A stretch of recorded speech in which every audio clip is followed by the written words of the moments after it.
What's going on? It's Riley Reed with Spin Radio 107.1, The Valley's Alternative, and I'm here with Andy and Rob from Manchester Orchestra. Hello. Now, first of all, this is your first time playing the Sherman, right? It is, yes. It's a pretty cool venue. Very cool. Yeah, it used to be an old school movie theater. You can tell it has history, for sure. Yeah, it's really cool. Yeah, it sounds amazing, too. Yeah. I really like what they've done with it in the past few years. It's really much... like they've been getting a lot of great alternative artists coming in, too, cool. And I was really excited when I saw you guys were coming. So. Yeah, man, we're happy to be here. Yeah, cool. So let's talk a little bit about the new album, A Black Mile to the Surface. That's I said it right, You right? did, yes. Okay, cool. And it's very different from your previous album, Cope, which was like really heavy and hard sounding. Mm-hmm. But if you like look at the lyrics on your new album, yeah, there's some heavy subject matter. So I would say it's probably lyrically darker and heavier this record than Cope. Where Cope's clothing was a little bit more heavier and darker. So what would you say? Why did you choose to go with a softer sound on this album? Well, I guess we weren't really trying for softer. It's just like alternate to what we had tried before. Something that was still achieving the level of heaviness that we wanted, that the song's subject matters were about, but without relying on what we know how to do really well, which are layers of guitars, and kind of banking on that in order to prove that the part is big, where it's like maybe we let the lyric, the melody, and the atmosphere of it be the thing that then proves that that moment's big. Okay.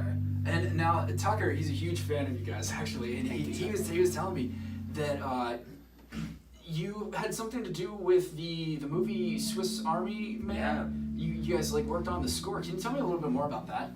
We had a lot to do with that movie, actually, more than we ever would have imagined. Rob and I composed all the music for that movie, and it was a little bit different than a traditional movie score because we had to write a bunch of the music before they shot the movie because the actors sing the music during it. It's sort of a weird meta musical kind of movie. It's really strange and amazing, and we worked on it for over a year and learned a ton about music and ourselves and all that stuff in the process of it. Scoring a movie's, you lose all of your tricks of structure, of choruses, of lyrics. So it kind of going from Cope, then Hope, then that, it was almost a reset switch in the brain of, okay, this next record, however we do it, we have to push in new directions and find new stuff. Yeah, exactly. Okay. Now I'm seeing that you're rocking a brewery hoodie, so what beer do you have to have backstage with you guys? Or is there any like crazy thing that you've ever had on your rider? Have you ever done that, just to mess with people? No, because we have to pay for it. Oh, yeah, really? Yeah, you pay for your own rider. That's one thing most people don't realize. Yeah, I had no idea. Yeah. I thought like when you try to get these like giant baby bottles and like brown M&Ms only, all that kind of stuff. Yeah, no, you can get all of it, but you're paying for it. That's why it's always funny when people get outraged at people's riders. They're like, oh, they're prima donnas. Like, no, they're not. They're actually just using their own money to buy what they want. They're just shopping. Okay.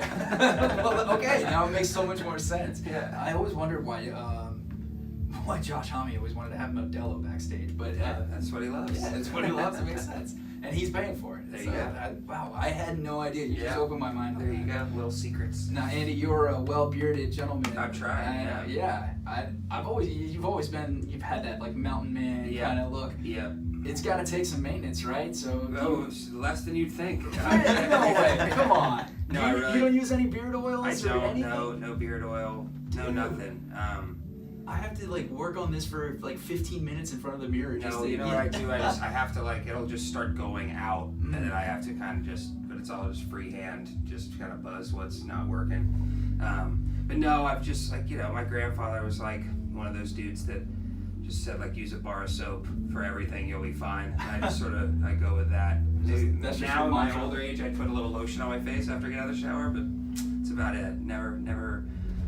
Tim will mess with a beard oil a little bit, but not a ton. Yeah. Barely. Rarely. I'd If say someone gives us overall, free stuff, Yeah, we'll probably see, this put it in our is beard. where you need to put a plug in and be like, hey, Dollar Beard Club, like, or Yeah, I mean, I might use it, but then I'd probably like not do that too. Yeah, I think The whole overall idea of the beard is that you don't have to mess with it. Yeah, it's We're true. a low maintenance band as far that's as you know, I love their beer. I Yeah. also love how comfortable the sweatshirt is. It does So I'm look just gonna super wear it for the comfortable. rest of my life. Free 3 weeks ago. Well, yeah, and I also saw one time that while back you said that you just got like 100 white T-shirts, That was my old and then move, just kind yeah. of threw them out, you know, after a day of wearing them, just so you Yes. didn't have to do laundry. I used to do that. Yeah, you could go buy like 15 shirts from Walmart for $15, and yeah, I'd throw them all out. And now, like my dad will do that. You just started doing it every now and then. There's really nothing you can do with a soaking wet shirt full of sweat. Where do you put it when you get back on the bus or I know, fly bro. home? Like, Sometimes yeah, because it's you so don't bad. have like laundry on the bus. Like you don't have a No, wash. you can have like a big old bag. But And Yeah. it starts to smell. Oh, it's just gonna get nasty. I mean, my stuff from the gym, it's just Yeah, awful. exactly. Like, You yeah. want to burn it. Yeah. Oh, cool. One more thing. You did release a new song this year, right? So, are you already working on a new album now? Well, no, we're not. Okay.